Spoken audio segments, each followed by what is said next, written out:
하나님 말씀은 사무엘상입니다. 이번 주는 사무엘상을 읽었죠? 그래서 그 연장선에 맞춰서 사무엘상 7장 2절부터 12절까지 함께 보도록 하겠습니다. 사무엘상 7장 2절부터 12절까지입니다. 네, 저 안에 다 들어가시 아이들이 혼자 좀 놀 수 있으면 혼자 좀 놀게 내두시죠. 7장 2절부터 12절까지 함께 보도록 하겠습니다. 2절부터 제가 교독 시작하도록 하겠습니다. 괴가 기럇 여아림에 들어간 날부터 20년 동안 오래 있은지라 이스라엘 온 족속이 여호와를 사모하니라.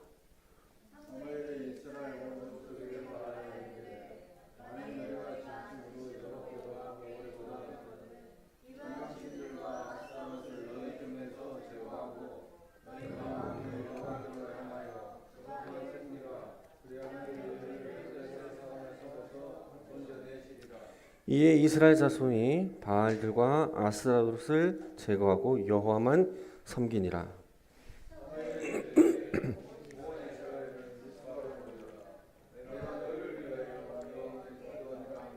그들이 미스바에 모여 물을 길어 여호와 앞에 붓고 그날 종일 금식하고 거기에서 이르되 우리가 여호와께 범죄하였나이다 아니라 사무엘이 미스바에서 이스라엘 자손을 다스리니라.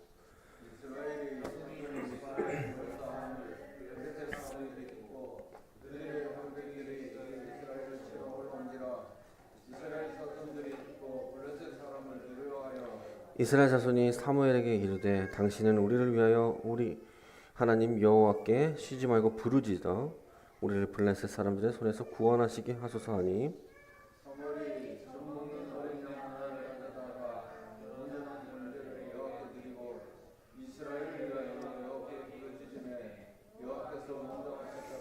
사무엘이 번제를 드릴 때에 블레셋 사람이 이스라엘과 싸우려고 가까이 오매 그날에 여호와께서 블레셋 사람에게 큰 우레를 발하여 그들을 어지럽게 하시니 그들이 이스라엘 앞에 패한지라.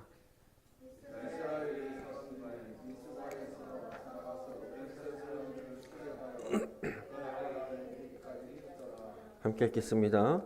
사무엘이 돌을 쳐여 미스바와 센 사이에 세워 이르되 여호와께서 여기까지 우리를 도우셨다 하고 그 이름을 에베네셀이라 하니라. 아멘. 아멘입니다. 하나님은 우리를 포기하지 않으십니다. 믿으세요? 믿으십니까? 유아실에 있는 분들도 아멘이시죠? 아멘이시죠? 사랑하는 성도 여러분, 오늘 이 자리에 모인 여러분들, 여러분 중에 지금 실패의 자리에 있는 분이 계실까요? 오랫동안 기도해도 응답이 제대로 이루어지지 않는 분, 믿음으로 살아보려고 해도 자꾸 무너지는 것 같고 하나님은 나를 잊으신 것은 아닐까 하는 생각이 드십니까? 하나님 믿는다고 하는데 왜 내 인생은 이렇게 힘들지? 내 인생은 왜 이렇게 평탄하지 않지? 왜 고난 속에 있지? 그래서 속상하고 마음이 아프십니까? 예수 믿지 않는 자들은 세상에서 성공도 하고 믿지 않는 자들은 건강도 하고 믿지 않는 자들의 자녀들은 잘 자라는 것 같은데 왜 나는 하나님을 믿는데 뜻대로 되지 않는 것인지, 그래서 하나님은 살아계시는 게 맞는 것인지 의심이 드십니까? 오늘 이 말씀이 저와 여러분을 위한 것임을 믿습니다. 왜냐하면 우리는 모두 그 순간에 있던 자리에 있었던 적이 있었고 또 지금 그 자리에 있거나 또는 앞으로 그 자리에 서게 될 것이기 때문입니다. 오늘 본문을 이해하기 위해서는 여러분 7장만 보면 안 됩니다. 여러분 이번 주 사무엘상 묵상하셨는지요? 지난주에도 제가 이렇게 얘기한 적 같은데 제발 좀 봐라. 폴 오셔 목사님이 그 유튜브 보니까 설교 중에 지금 설교하는데 지금 광고가 전화가 왔습니다. 폴 오셔 목사님이 막 울면서 기도하는 이렇게 간증하면서 설교하는데 제발 좀 성경 좀 봐라. 유튜브에서 설교 좀 보지 말고 제발 좀 성경 좀 봐라. 여러분 성경 보세요. 자, 오늘 내용을 알려면 4장의 내용을 알아야 됩니다. 4장의 내용을. 이스라엘은 아벡 전투에서 블레셋에게 처참하게 패합니다. 어느 정도로 패하냐면 군인 3만 명이 죽습니다. 그리고 그 당시 엘리의 선지자 두 아들이 그 전쟁에서 죽고 언약궤가 뺏깁니다. 이것은 단순한 어떤 군사적 패배가 아니라 하나님 없이 살아보려 했던 이스라엘이 맞이한 어떤 영적 파산의 선언이기도 합니다. 그리고 이스라엘 백성은 20년 동안 무엇을 믿게 되냐면 하나님 믿는 게 아니라 바알과 아스타롯을 섬깁니다. 여호와를 등졌습니다. 이방신 앞에서 그 제단 앞에서 예배를 드리고 제사를 드립니다. 언약을 깨고 하나님을 믿지 않습니다. 이것은 하나님 시선에서 보면은 배신이고 영적 간음인 거죠. 이렇게 하나님을 배신한 자, 간음한 자를 하나님은 어떻게 하셨을까요? 놀랍게도 우리 같았으면은 내쳐버렸어야 되는데 하나님은 그러지 않습니다. 하나님은 이스라엘을 향한 언약을 거두지 않고 내가 너희를 선택했다는 그 선언을 취소하지도 않습니다. 이스라엘이 바알에게 무릎 꿇은 그 20년 동안 하나님은 침묵하셨지만 그 침묵은 포기가 아니었습니다. 그 침묵은 기다림이었습니다. 더 깊은 목적을 위한 섭리고 인내였습니다. PPT 한번 볼까요?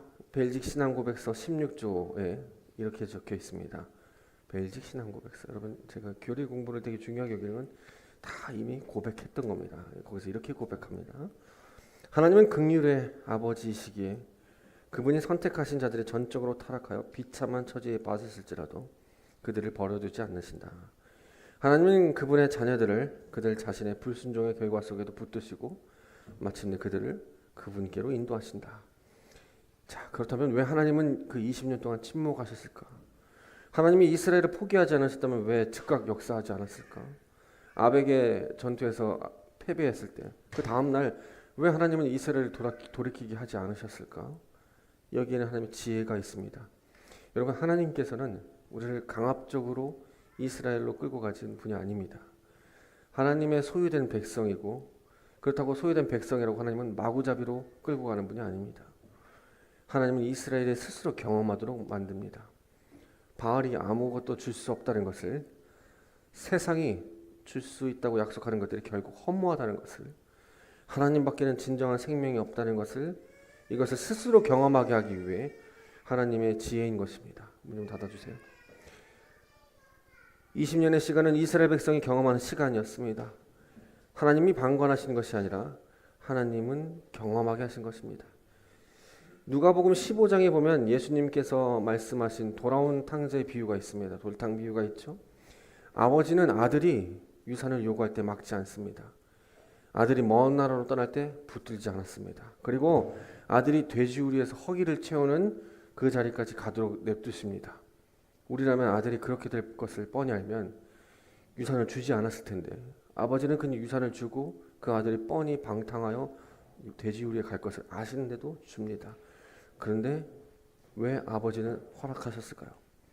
그것은 경험해보게 하기 위함이지 않을까 생각됩니다. 경험만큼 큰 교훈이 없습니다.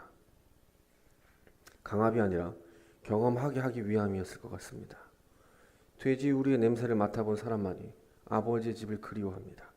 고난이 가르치는 것을 여러분 설교에서 100번, 1000번 설교를 해도 다 가르칠 수 없습니다. 그 고난이 무엇인지 여러분들이 경험해야지만 하나님의 은혜가 얼마나 귀한 것인지 깨닫게 되기 때문입니다. 그러나 그것은 하나님의 포기가 아닙니다. 더 깊은 귀환을 위한 허용인 거죠. 사랑하는 성도 여러분, 하나님이 사랑하신 자에게 고난이 없는 게 아닙니다. 하나님을 잘 믿는다고 여러분 병이 없는 게 아니고 환난이 없는 것도 아닙니다. 고난이 없는 것이 아니에요. 오히려 하나님은 우리의 실패를 그 실패의 자리까지, 좌절의 자리까지, 심지어 죽음의 자리까지 그냥 가도록 허용하십니다. 아벡 전투를 보면은 이렇게 됩니다. 이스라엘이 처참하게 패배하는 것을 하나님은 막지 않으십니다. 3만 명이 죽을 것을 막지 않으세요. 심지어 하나님이 거한다는 그 언약궤가 빼앗겼는데도 그것도 막지 않으십니다. 왜 막지 않을까요? 그들이 스스로 힘으로는 블레셋을 이길 수 없다는 것을 경험해야 했기 때문입니다.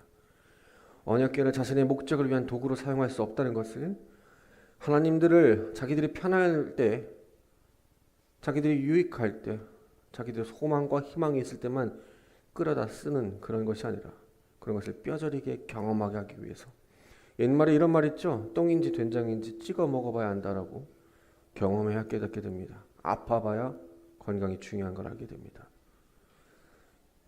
돼지우리에 들어가 봐야 아버지 집을 그리워합니다. 성경은 항상 이 패턴으로 이루어집니다. 요셉은 형들에게 팔려 종이 되고, 다윗은 광야로 쫓겨 목숨을 구걸하고, 욥은 하루아침에 모든 것을 다 잃어버리죠. 에레미야는 평생 박해와 거절을 받고, 사도 바울은 3번 매를 맞고 3번 파선을 당합니다. 이 모든 실패와 고난이 하나님의 무관심의 증거가 아니라 하나님의 깊은 섭리라는 것입니다. 하나님은 그분의 사람들을 실패의 자리에서 버리는 분이 아니라 실패의 자리에도 함께 하시는 분입니다. 디트리 보네포가 그 옥중서신이라는 책에 이렇게 썼습니다. 하나님은 우리의 힘이 바닥날 때, 우리의 해결책이 모두 다 소진될 때, 우리가 우리 자신의 무능함의 가장자리에 서 있을 때 바로 그 자리에 역사하신다. 이것이 십자가 신학이다. 하나님은 인간의 강함을 통해서 하는 게 아니라 인간의 약함을 통해서 자신을 드러낸다. 그렇죠? 하나님은 이스라엘을 실패의 자리까지 허용하신 그 이유는 그들이 철저하게 깨닫게 하기 위해서입니다.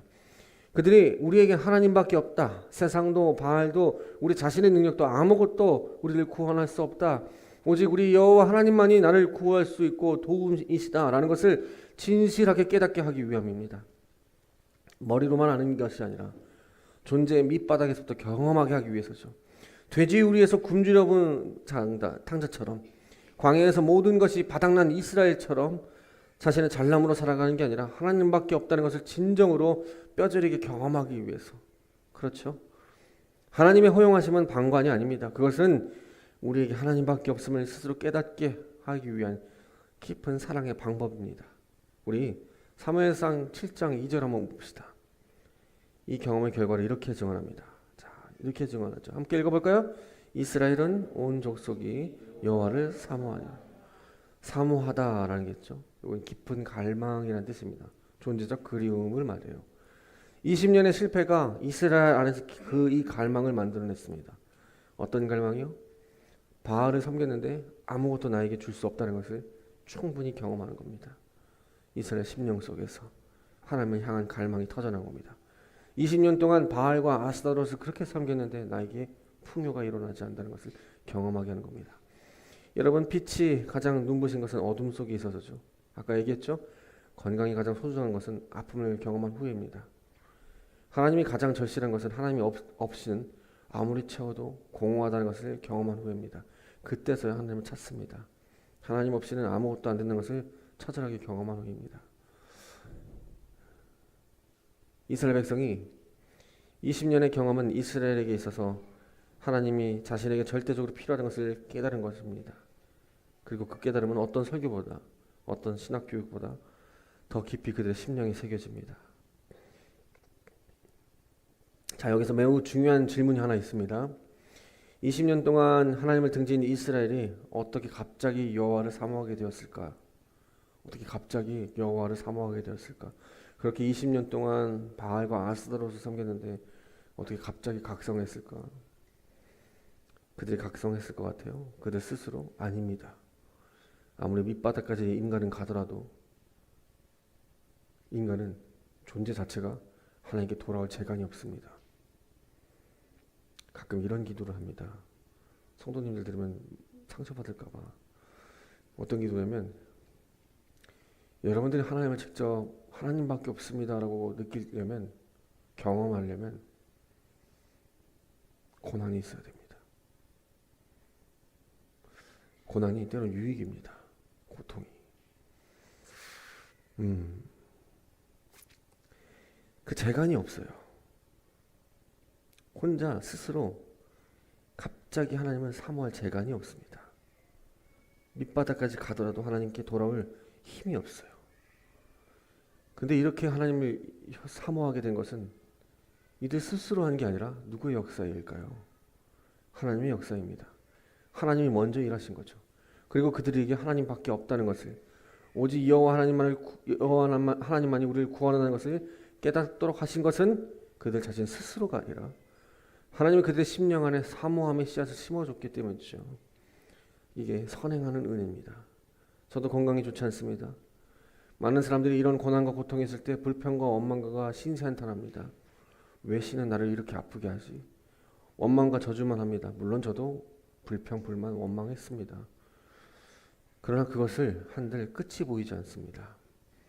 이런 저의 고난 가운데 하나님이 직접 개입하십니다. 내가 이 고난 때문에 하나님 찾은 게 아닙니다.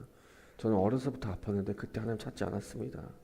하나님이 직접 개입하셔서 저를 변화시키셔서 오직 하나님만을 사모하게 만드십니다.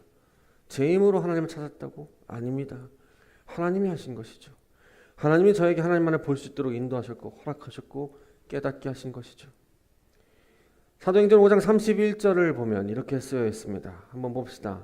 사도행전 5장 31절입니다.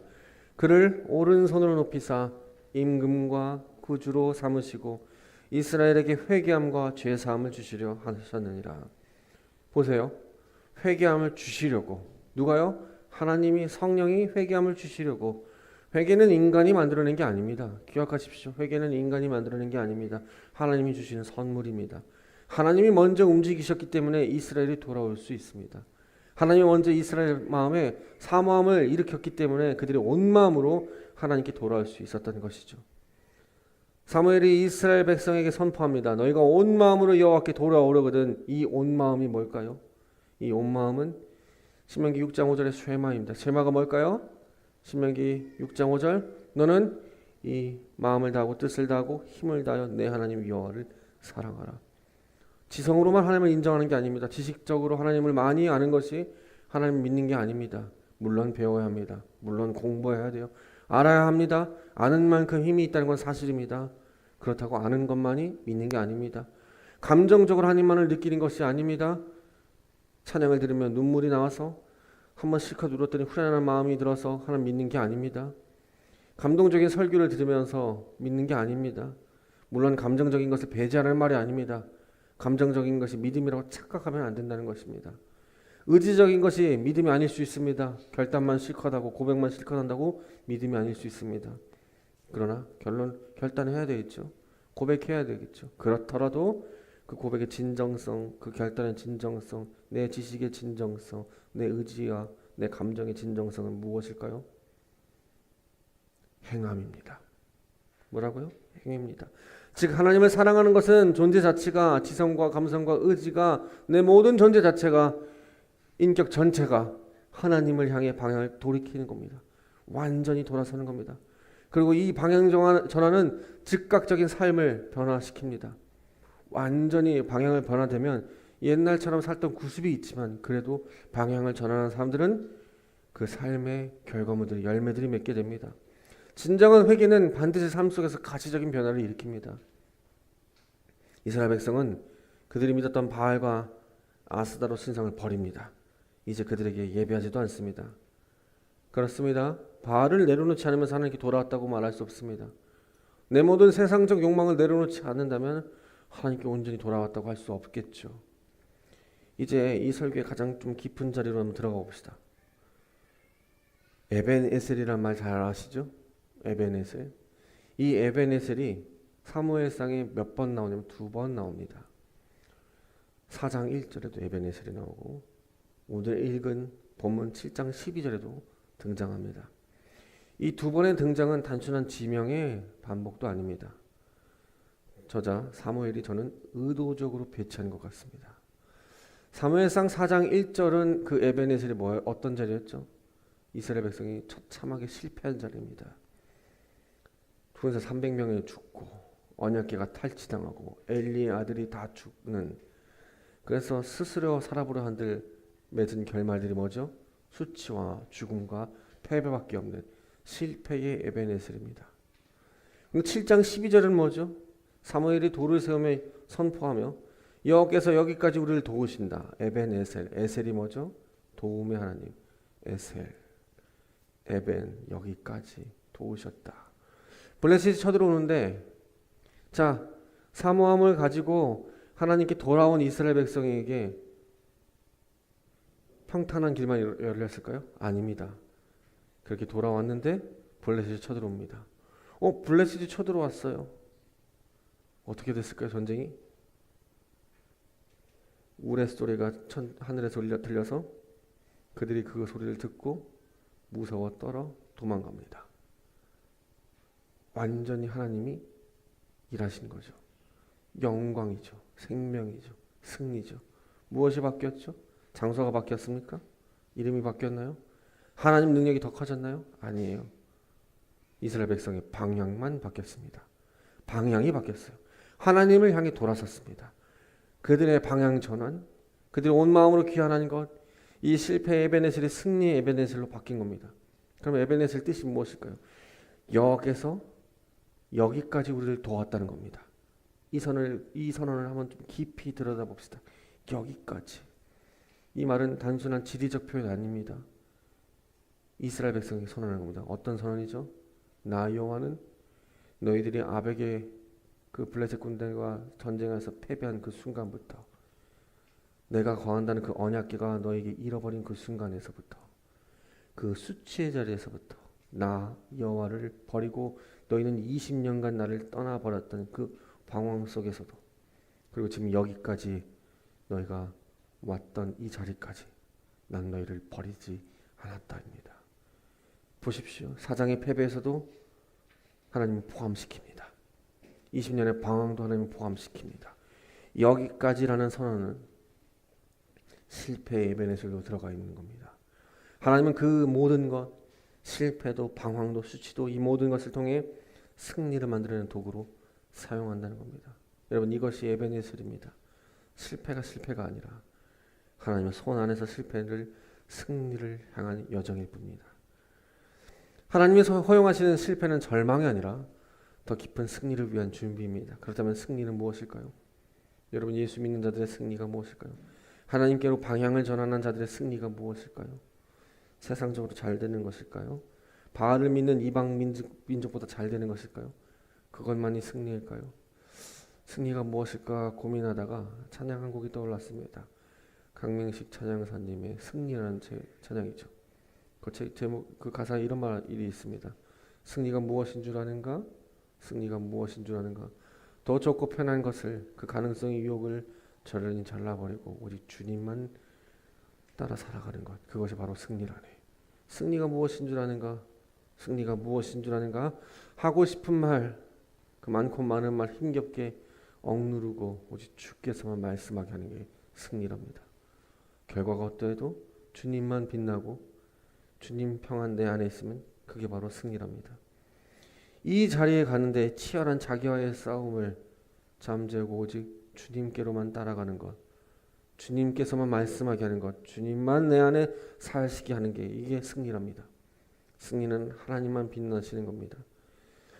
우리는 하나님의 자녀이기에 하나님이 영광 받으시는 것이 승리입니다. 이스라엘 백성이 돌아서서 하나님께로 향하니 그제야 말씀이 들립니다.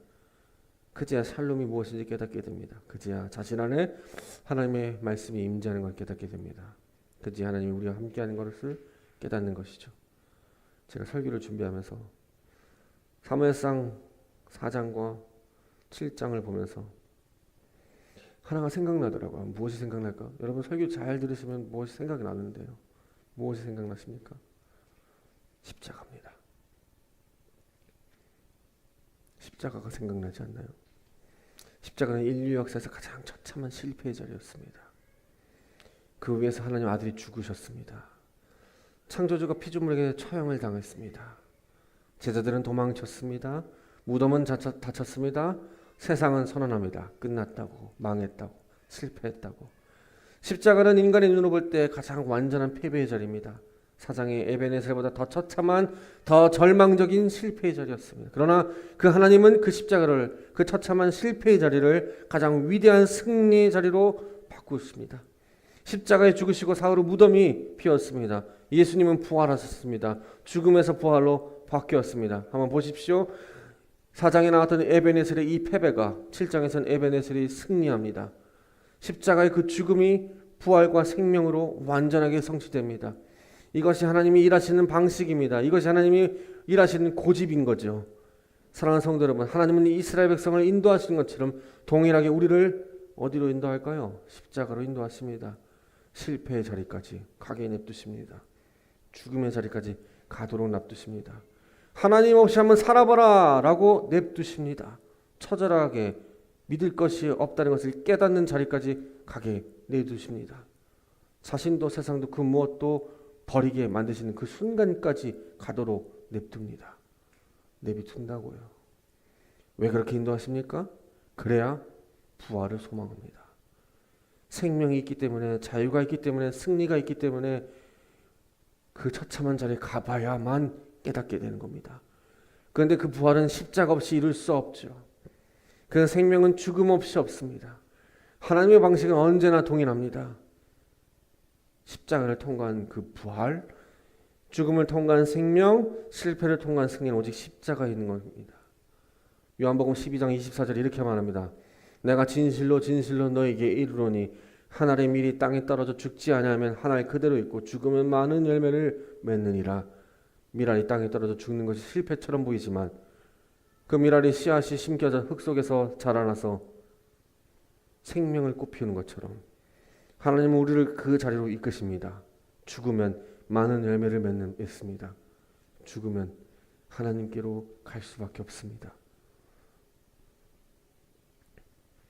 신앙을 이렇게 간증하거나 목회자가 됐거나 전도사가 됐거나 선교사가 됐던 분들의 간증을 보면 세상에 잘 나갔던 사람들이 그 끝에 죽음의 끝까지 가봐야 하나님을 찾습니다. 자, 여기까지 우리는 보았어요. 그런데 사무엘상을 보면 한 가지가 또 있습니다. 조금 이 부분만 나누고 마치도록 하겠습니다. 죽음에서 부활로 갔죠. 실패해서 승리로 갔어요. 불안해서 평안으로 갔어요. 그렇게 인도하는데 하나님이 이 보는 이스라엘을 봤을 때 한 사람 한 사람 인도하지 않습니다. 자세히 텍스트를 보십시오. 하나님은 단독자로 그 사람을 이끌어내지 않습니다. 하나님은 어떻게 보십니까? 공동체 전체를 끄집어냅니다. 이스라엘 전체를 이야기로 엮으십니다. 함께 이야기라는 것을 보게 됩니다. 사무엘이 이렇게 말합니다. 너 혼자 미스바로 와라고 말하지 않습니다. 온 이스라엘은 미스바로 모이라 라고 말합니다. 온 이스라엘입니다. 한 사람 아닙니다. 여러분 우리 교인들이 여러분들은 잘 오셔서 다행이에요. 모이라는 게 모든 성도입니다. 한 사람 한 사람이 아니라 함께 모였습니다. 함께 물을 붓습니다. 함께 금식했습니다. 함께 모여서 우리가 여호와께 범죄하였습니다라고 고백해야 합니다. 그리고 함께 에베네스를 얻는 겁니다. 혼자만의 승리가 아니라 함께 승리인 거죠. 오늘날 신앙은 너무나도 개인적입니다. 옆 사람이 회개하지 않는 삶을 살아가는 것에 대해서 별로 관심 갖지 않습니다. 예배 자리에 오지 않는 사람에 대해 기도와 애타는 마음이 없습니다. 때로는 예배 자리에 오지 않는다고 견책하고 책망하면 그것을 싫어합니다. 믿던지 말던지 그렇게 좀 신경 써달라고 말합니다. 그렇게 간섭하지 말라고 말합니다. 오직 자기 자신만 구원받으면 된다는 식입니다. 물론 이 모든 것에 대해서는 공동체 의식이 완전히 사라졌기 때문입니다.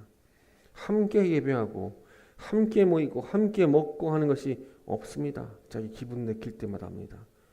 기분 내킬 때 교회 오고 피곤하다고 교회 안 오고 피곤하면 쉬고. 사무엘이 온 이스라엘은 미스바로 모이라라고 할 때 다 나왔습니다. 개인 감정 봐주지 않습니다. 다 나오라고 말합니다. 개인 기분이 아니라 다 와서 여호와 하나님께 우리의 죄를 자백하고 오직 여호와께 돌아가자고 말합니다. 심지어 오늘날 내 믿음 내 신앙 건들지 말라는 겁니다. 그래서 교회는 액세서리 뿐이죠. 예수 그리스도도 액세서리인데 이거는 액세서리만도 못하는 거죠. 교회는 내 취미 생활 중 하나일 뿐입니다. 가고 싶을 때 갔다가 찬양 몇 곡 찌끄리고 설교 들으면서 자신의 마음을 그냥 한번 평안을 한번 가져보고 진정시키고 재빨리 집에 옵니다. 건들지 말라는 겁니다. 알아서 하겠다는 겁니다. 그러니 목사님들도 개인적으로 신앙에 대해서 묻지 않습니다. 물으면 어떻게 될까요? 왜 안 오셨습니까? 교회에 나오십시오. 형제님 이렇게 사시면 안 됩니다. 교회에 나오셔야죠. 말씀 봐야죠. 라고 말하면 어떻게 합니까? 협박합니다. 내가 이 교회 말고 다른 교회는 없을 것 같냐? 라고 협박합니다. 오늘날 우리라는 마음이 전혀 없는 이 시대에 살고 있습니다. 스탠리 하워스 목사님이 신학자죠. 공동체로서의 교회에서 책에 이렇게 쓰여있습니다. 기독교의 구원은 본질적으로 사회적이다. 자, 기억하십시오. 기독교의 구원은 본질적으로 사회적이다. 이건 뭐예요? 공동체적이다. 개인주의적 구원 이해는 성경의 내러티브에서 완전히 왜곡된다. 성경 잘 보십시오. 개인 구원은 말하지 않습니다. 완전히 다 공동체 구원입니다. 바울의 서신서를 잘 보십시오. 개인 혼자만을 말하지 않습니다. 교회를 봅니다. 우리는 홀로 그리스도인이 될 수 없다고 말합니다. 우리는 오직 교회 안에서 공동체 안에서 그리스도인이 된다라고 말합니다. 기억하십시오. 그리스도인이 된다는 것은 교회 안에서입니다. 혼자 아닙니다. 아주 뼈 때리는 말입니다. 그리스도인이 된다는 것은 홀로가 아닙니다. 오직 교회 안에서 공동체 안에서 그리스도인이 된다는 걸 기억해야 합니다. 그렇다면 왜 개인이 아닌 공동체로 이끌까요? 하나님께서. 그것은 우리가 공동체 안에서 그제서야 비로소 하나님의 사랑이 무엇인지 깨닫게 됩니다. 그리고 그제서야 하나님의 사랑을 우리가 살아볼 수 있게 만듭니다. 개인 혼자 하나님의 사랑을 실천할 수 있을까요? 못합니다. 성경은 절대 못한다고 합니다. 혼자 있을 때는 나에 대한 하나님의 사랑을 알겠죠. 나에 대한 하나님의 사랑을. 그러나 공동체 안에서는 우리에 대한 하나님의 사랑을 알게 한다고요. 나만이 아니라 저 연약한 형제도 저 실패한 자매도 하나님이 똑같이 붙들고 이끈다는 것을 볼 때 우리는 하나님의 사랑의 크기를 더 온전히 이해한다는 겁니다.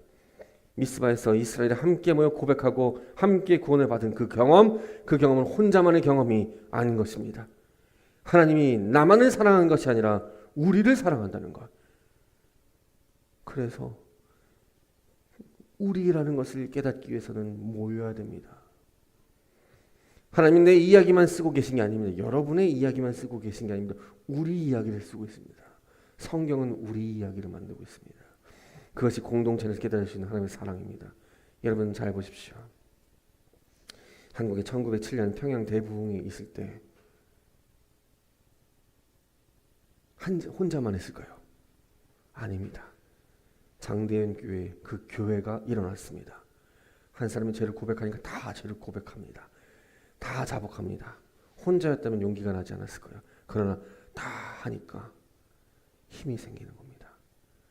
여호와 하나님의 역사가 불같이 일어납니다. 그 불이 한국교회를 세웠고 일제강점기와 전쟁의 포화를 견디게 합니다. 성도 여러분, 하늘시민교회가 미스바가 되기를 원합니다. 함께 하나님 앞에 물을 붓기 원하고 함께 회개하고 함께 기도하고 함께 범죄하였나이다 라고 고백하기 원합니다. 이제 여러분 말씀을 맺겠습니다. 성도 여러분, 하나님 우리를 절대 포기하지 않습니다. 하나님을 떠났지만 우리가 하나님을 이스라엘 떠나지 않았을 것처럼 우리를 떠나지 않습니다. 우리 교회를 떠나지 않습니다.